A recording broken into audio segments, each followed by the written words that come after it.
Hey beautiful! So, sorry I'm a couple minutes late. I totally had to edit several of my posts because I copied and pasted before I spell checked. I don't recommend that. So, sorry for those of you who saw the first version, which had a word which I do not normally use in the description. I've since finished that and gotten that all edited. So, thank you so much, Ruth, for pointing out my autocorrect error, and it made me laugh and it made me a little bit late. Let me pull up on here so I can see your comments, and it's good to see you all today, beautiful.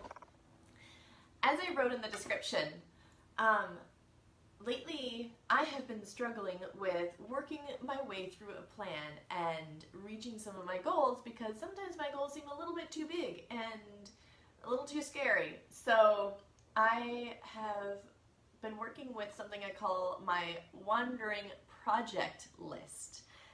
Just like the wandering tidy, it's a way to meander through your to-do list, doing what you feel like doing, and just kind of multitasking when you can, doing a little something over here, a little something over here, but still in a way that brings you all towards the goal or the end result that you want. And it's really good if you have that ADHD brain that has trouble working from point A to point B through a project. It's more like you go from point A to point F, maybe you might wander around Z a little bit, and then you come back to R, and then you do R again and again and again, and then Z, and then you get close to B, but you never actually get there. Well, this is perfect for that. It's also great for those neurotypical brains who simply have an overwhelming project and you're just having a hard time because it seems too big. So my wandering project list works like this. The first thing is to map it all out as far as what needs to be done for this project. I will post, later on today, I will post a couple pictures of these pages that I'm going to show you because it's a little bit easier when you can make them bigger. But first off, I start off with a mind map. So, hi Ruth, Hi Mary, thanks again Ruth. So first off on mind map, just because I'm such a visual person, I do a mind map of the project. All of the different aspects of the project. In this case, I decided to do a sample project of the history of women's rights paper for a high school project. Just because I think we can all relate to a big high school paper being a little overwhelming. So I mind map all the parts that could possibly go into completing this project, from what I would need to research down to I would need to type it. I'd need to put it in a page protector to turn it in that report cover. I would need different parts of the paper, such as a title page, the bibliography. So this is my way of brain dumping every little tiny thing that could possibly need to be done to get this project finished. Then I take that whole brain dump, and however you want to brain dump is fine, but I take that whole brain dump of all those micro to-dos for that big project, and I can write them out in whatever order I want. For this, I just broke it out into research and regular to-dos. Like I said, I will post this after the live as well, so you can see a bigger picture of it. Just write out the whole list of to-dos. So every little micro thing that needs to be done in order to complete this paper that we're planning. That includes something like bullet point the outline, do a proofread, do my first draft, find trustworthy websites to read, and all of the different research. Who started the movement? Where? What was it like beforehand? Anything that I thought of that would go into a paper on, for example, women's rights. Once I have all of these micro tasks done, if there's anything that looks overwhelming on the list, that means it's not micro enough. So if it just says finish the report, that's probably not quite detailed enough.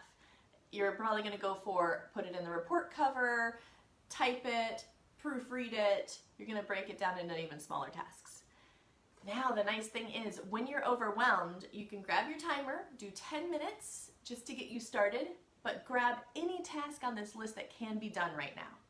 So for example, for this paper, if I was really having a hard time getting through it, what I would do is grab, maybe I can do the title page right now. That's not too scary because I know generally what the title would be and my name. I could do the finding trustworthy websites.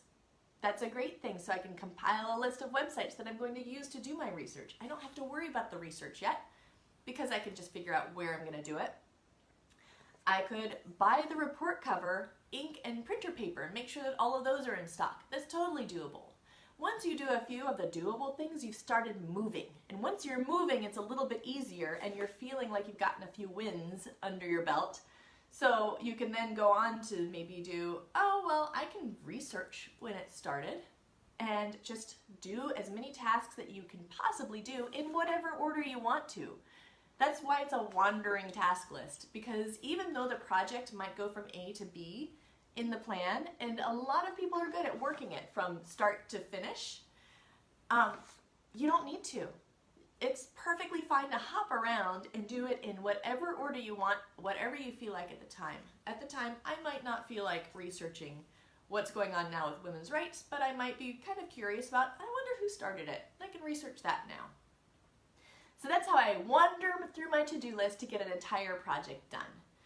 Now, one of the big things with this is that when I do think about something like a project that has research with it and some learning curves, a lot of times don't think about the end result, because when I think about researching who started it, my brain automatically goes to, I don't know how I'm going to write that out. That's so much information. I don't even know where to start. Break it down and think about the next step only being to get a bullet point down. Only to get that little tidbit of information that might work its way in somehow, it might not. Just gather the information. So don't look at the end as your goal. Look at the next step as your goal. Otherwise, the end is kind of a big, hairy, scary deal. But the next step, writing down a couple of bullet points about who started it, that's not so scary. So when you're feeling that overwhelm and you're looking at these points, don't think about the end, think about the next step, or don't even worry about the next step. Think only about this step and how can you do it very basic. This will also get you out of perfectionism, because sometimes we try to go too perfect and try to get too much out of each of these steps. No. B+ work as far as getting this started and going. When you get down to the final proofread and the final drafts, that's when you can perfect it up to the A-level work.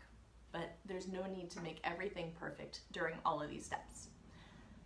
That right there is my wandering project. Hey Mary, it's good to see you as well, and Joanne and Sherry, I'm glad that you all hopped in, and I hope that you enjoyed today's live.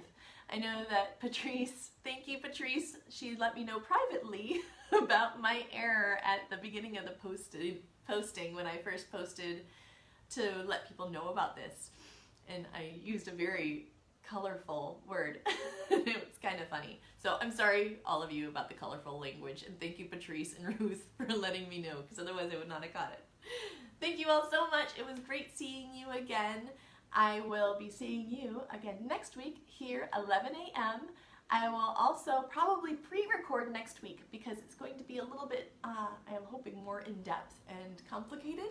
So it will be a video instead of a live, so I can show you a little bit more about what's going on in the world of productivity and organization. And yes, Mary, you have a lot of projects, and I'm so sorry you're shocked. I will see you all next week. Thank you so much. I love you all. Talk to you later.